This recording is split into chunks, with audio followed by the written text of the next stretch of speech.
तुम्ही कधी हे वाक्प्रचार नक्की ऐकले असतील. मला गट फिलिंग आहे, माझ्या पोटात कावळे ओरडतायत. माणसाच्या मनात उतरण्यासाठीचा रस्ता त्याच्या पोटातून जातो. तुम्ही लक्ष दिलं असेल तर या वाक्प्रचारांमध्ये गट म्हणजे आतडे हा शब्द वापरण्यात आलाय. ते यासाठी कारण गट म्हणजे आतडे आपल्या मानवी शरीराचा एक महत्त्वाचा भाग आहे आणि हे फक्त अन्नपचन नाही करत, तर आपल्या मेंदूच्या आरोग्याची देखील ते काळजी घेतात. नमस्कार श्रोत्यांनो, बुक हायलाइट्स बाय अश्विनीमध्ये तुमचं स्वागत आहे. आज आपण डॉक्टर एमरन मेयर यांनी लिहिलेल्या द माइंड गट कनेक्शन या पुस्तकाची समरी ऐकणार आहोत. या समरीमध्ये आपण आपल्या मनाचं आणि आतड्यांचं नातं जाणून घेणार आहोत आणि हे नातं आपला मूड, आपल्या आवडी आणि एकूणच आपल्या आरोग्यावर कसा परिणाम करतात हे आपण समजून घेणार आहोत. अन्न ही एक वैश्विक भाषा आहे. एखाद्या देशाची संस्कृती आणि त्याची ओळख तिथल्या अन्नपदार्थाने होते. पण तुमच्यासाठी अन्नपदार्थाचं किती महत्त्व आहे? तुम्ही फक्त जगण्यासाठी खाता का खाण्यासाठी जगता? विचार करून खाता का जे मनात येईल ते खाता? पण अन्न हे नेहमी विचार करूनच खाल्लं पाहिजे, कारण याचा परिणाम फक्त तुमच्या पचनावरच नाही तर तुमच्या मेंदूवरही होतो. आज आपण या समरीतून हे समजून घेणार आहोत आपली पचनसंस्था आणि मन एकमेकांशी कसे जोडलेले आहेत. आपण हे देखील समजून घेऊ की आपले भूतकाळातील अनुभव आपल्या पचनसंस्थेवर कसा परिणाम करतात. आणि सगळ्यात महत्त्वाची गोष्ट जी आपण शिकणार आहोत ती म्हणजे आपल्या शरीर आणि मनाला हेल्दी आणि फिट कसं ठेवावं. तुम्हाला कितीही अनहेल्दी खाण्याची सवय असेल तरीही तुम्ही ती सवय बदलू शकता. शरीर आणि मनाचं नातं हे खरोखर असतं.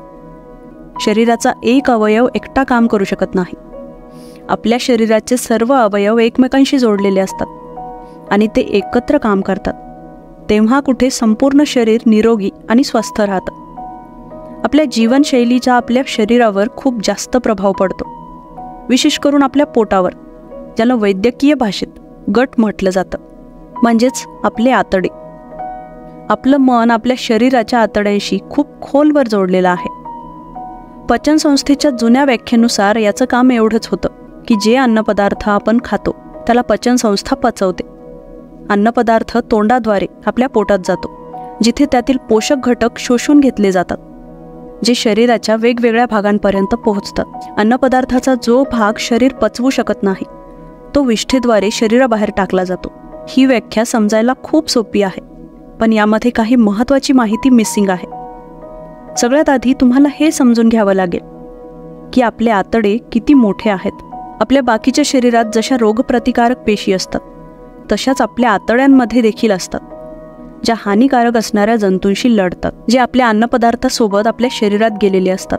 म्हणूनच आपल्या आतड्यांमध्ये सगळ्यात जास्त रोगप्रतिकारक पेशी असतील, कारण खरी प्रतिकारशक्ती आतड्यांपासूनच सुरू होते.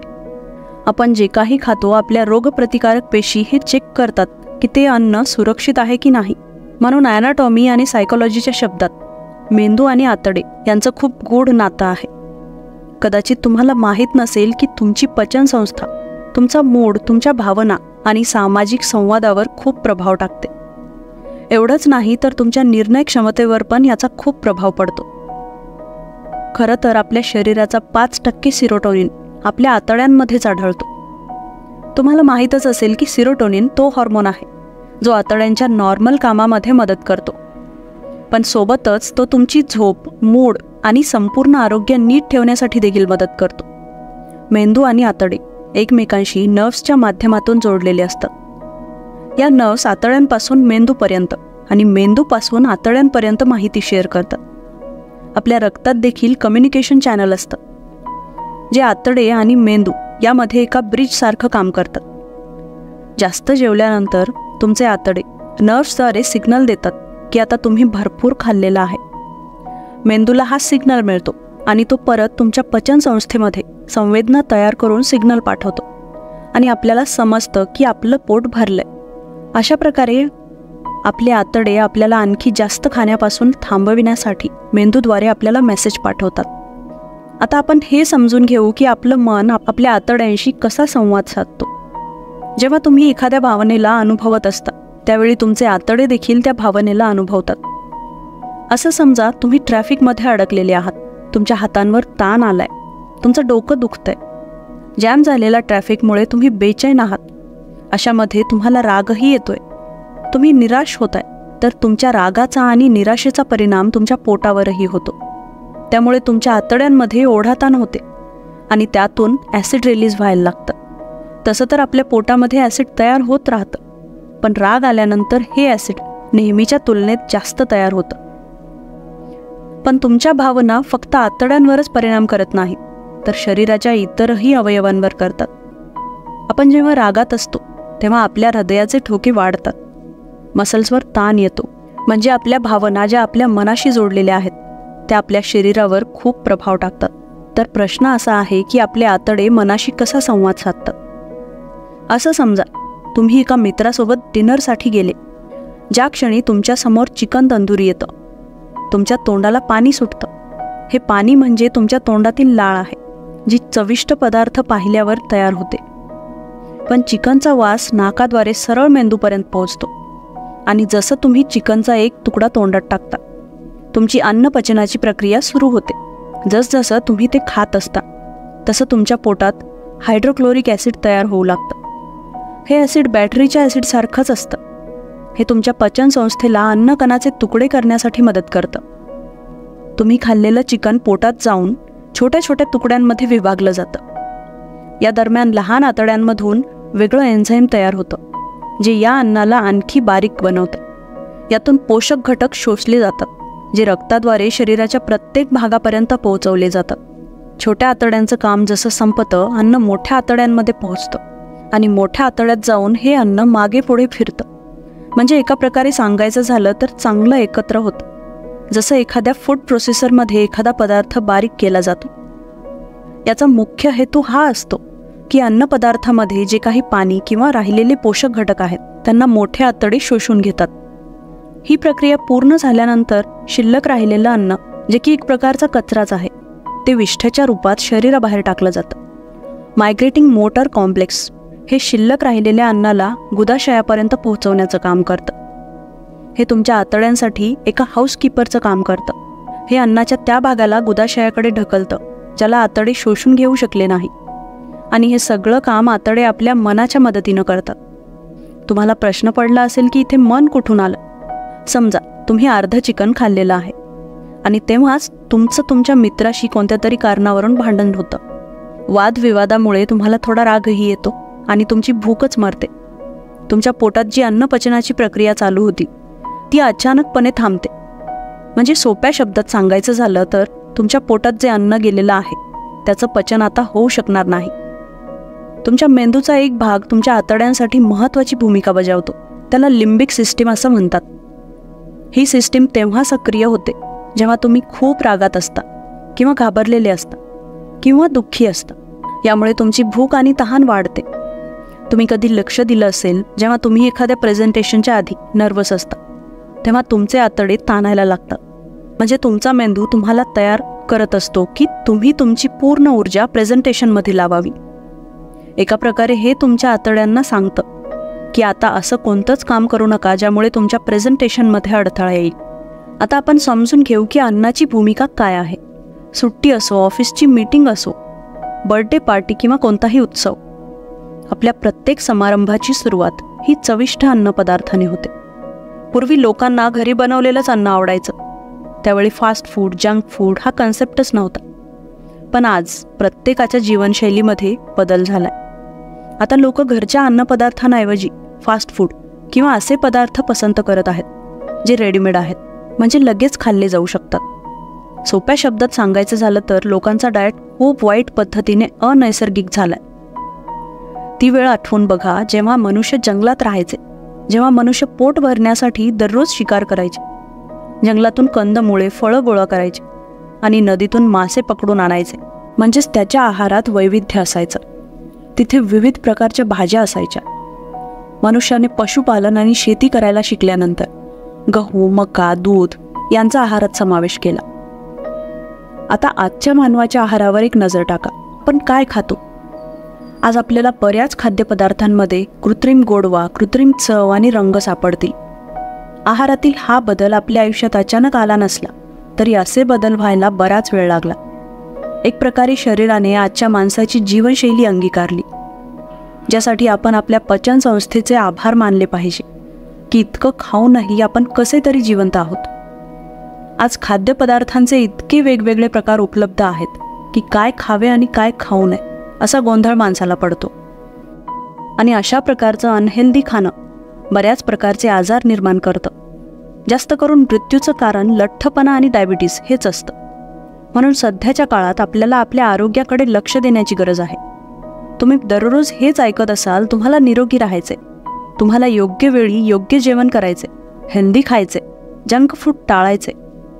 पण तुम्ही कधी हा विचार केलाय का की हे सगळं का म्हटलं जातं?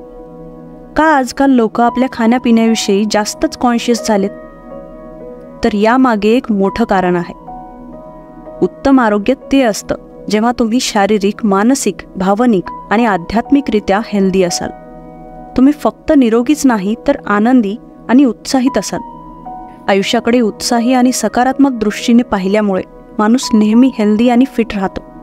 खरं तर अशी लोक खूप कमी आजारी पडतात, कारण त्यांच्यामध्ये कोणतीच नकारात्मकता नसते. ताण हा आपल्या मन आणि आतडे दोघांसाठीही हानिकारक असतो. नेहमी तणावग्रस्त राहिल्याने आपल्या आतड्यांमधील चांगल्या बॅक्टेरियावर याचा परिणाम होतो आणि त्यामुळे अन्नपचनावर पण त्याचा वाईट परिणाम होतो. समजा तुम्ही नेहमी ताण घेता, त्यावर तुमचं मन आणि आतडे प्रतिक्रिया देतात, ज्यामुळे तुम्हाला जास्त फॅट असणारे पदार्थ खाण्याची इच्छा होते. जास्त फॅट असणारे पदार्थ आपला ताण तात्पुरता कमी करतात, कारण त्यांच्या चवीमुळे आपल्याला एक प्रकारचं समाधान मिळतं. पण हे गरजेचं नाही की जे चवदार आहे ते आरोग्यासाठी चांगलं असेलच. तर तुम्हाला असं काय करावं लागेल ज्यामुळे तुम्ही उत्तम आरोग्य मिळवू शकाल? तुम्ही हळूहळू याची सुरुवात करू शकता. सगळ्यात आधी तुम्हाला तुमच्या शरीराबद्दल माहीत करून घेणं गरजेचं आहे. तुम्हाला तुमच्या कुटुंबाकडून कोणत्याही प्रकारच्या आजाराचा वारसा मिळाला आहे का ते शोधा. मग तुमच्या बालपणीच्या अनुभवांचा विचार करा. काही विकार आहेत जे आपल्या बालपणातील अनुभवांमुळे होतात. यानंतर आपल्या खाण्याच्या सवयी आणि जीवनशैलीकडे लक्ष द्या. तुम्ही रोज काय खाता? आपण आपल्या क्रेविंग्स नियंत्रित करण्यासाठी सक्षम आहात का? तुम्हाला जेवणासोबत गोड किंवा कोल्ड्रिंक्स घेण्याची सवय आहे का? या प्रश्नांची उत्तरे तुम्हाला प्रामाणिकपणे द्यावी लागतील. तुम्हाला हे पाहून आश्चर्य वाटेल की आपल्या खाण्यापिण्याच्या अनेक सवयी आहेत ज्यांची आपल्याला माहिती नसते. पण या छोट्या छोट्या गोष्टींची काळजी घेतल्यास आपण आपल्या अनेक सवयी सुधारू शकतो. जेव्हा आपले आतडे वेगवेगळ्या प्रकारच्या बॅक्टेरियाच्या संपर्कात येतात तेव्हा ते लवचिकता निर्माण करतात, कारण जीवनातील विविध आव्हाने तुम्हाला एक मजबूत व्यक्ती बनवतात आणि तुमच्या आतड्याच्या मायक्रोबायोममध्ये विविधता आणण्याची आवश्यकता आहे. वनस्पतीवर आधारित आहार आतड्यामधील मायक्रोबायोमला वाढण्याची संधी देतो. आपल्याला माहीत असेल की आपले आतडे स्वतःच एक परिसंस्था आहे, म्हणजे इकोसिस्टीम. यामध्ये वेगवेगळे निरोगी बॅक्टेरिया असतात जे आपल्याला पचनास मदत करतात. हे निरोगी बॅक्टेरिया वाईट बॅक्टेरियांशी लढतात. यामुळे वेगवेगळ्या प्रकारचं नैसर्गिक अन्न खाल्ल्यामुळे आपली रोगप्रतिकार शक्ती मजबूत होते, ज्यामुळे आतड्यातील चांगले बॅक्टेरिया वेगाने वाढतात आणि खराब बॅक्टेरिया नष्ट होतात. म्हणून वेगवेगळ्या प्रकारचे पोषक घटक आपल्या जेवणात असणं महत्त्वाचं आहे. म्हणजेच आपण एकाच प्रकारचा आहार घेऊ नये. फायबर, कार्ब्स, प्रोटीन्स, प्रोबायोटिक्स सोबतच भाज्या आणि आंबवलेले पदार्थ यासारख्या वेगवेगळ्या प्रकारच्या गोष्टीही आपण घेतल्या पाहिजे. कल्पना करा की तुमचे आतडे हे शेतातील प्राणी आहेत ज्याला तुम्ही वाढवत आहात. तुम्ही त्याच्यावर प्रेम करता आणि त्याने कधीही अशक्त आणि आजारी पडू नये अशी तुमची इच्छा आहे. मग तुम्ही त्याला कधी रसायनं किंवा विषारी पदार्थांनी भरलेलं अन्न देऊ शकता का? तर नक्कीच नाही. त्याला खराब अन्न देऊन तुम्ही निरोगी आणि तंदुरुस्त राहण्याची अपेक्षा करू शकत नाही. दुसरी गोष्ट तुम्ही लक्षात ठेवली पाहिजे ती म्हणजे प्राण्यांची चरबी. फास्ट फूड सारख्या प्रोसेस केलेल्या पदार्थांमध्ये तुम्हाला जास्त फॅट मिळतं, ज्यामुळे कोलन आणि ब्रेस्ट कॅन्सर सारखे अनेक आजार होण्याची शक्यता जास्त असते. मांसाहारी लोक त्यांच्या आहारात सी फूड आणि चिकन सारखी कमी चरबीयुक्त मांस खाऊ शकतात. आहारात भरपूर भाज्या आणि ताजी फळं असावीत. या समरीमध्ये आपण शिकलो की आतडे किंवा पचनसंस्था आपल्या जीवनात खूप महत्त्वाची भूमिका बजावते आणि तो इतका महत्त्वाचा भाग आहे की तो थेट आपल्या मेंदूशी जोडलेला असतो आणि त्याचा मेंदूच्या आरोग्यावर परिणाम होतो. त्यामुळे तुमचे आतडे हा केवळ अन्न पचवणारा भाग नाही, तर तुमच्या भावना, मनस्थिती आणि निर्णय घेण्याची शक्ती देखील नियंत्रित करतो. दुसरी गोष्ट म्हणजे तुमचा मेंदू केवळ तुमच्या आतड्यांवर प्रभाव टाकत नाही, तर तुमचे आतडे तुमच्या मेंदूवरही प्रभाव टाकतात. म्हणजेच दोन्ही एकमेकांशी जोडलेले आहेत आणि दोघंही सतत एकमेकांना सिग्नल पाठवत असतात. तुम्ही जेवल्यावर पोट भरलं आहे तुम्हाला कसं माहीत होतं?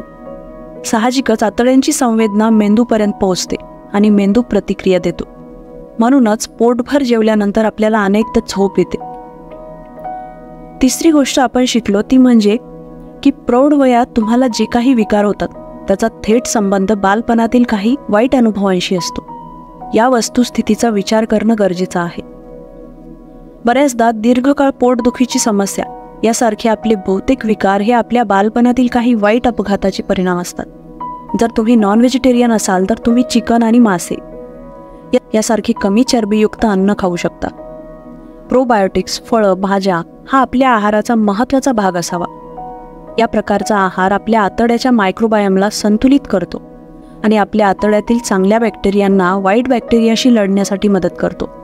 अनहेल्दी अन्नपदार्थ पूर्णपणे टाळायला हवेत. आज आपण जिथे जातो तिथं आपल्याला नक्कीच फास्ट फूड आढळतं आणि बरेच प्रक्रिया केलेले अन्न देखील दुकानात विकायला ठेवलेले असतात.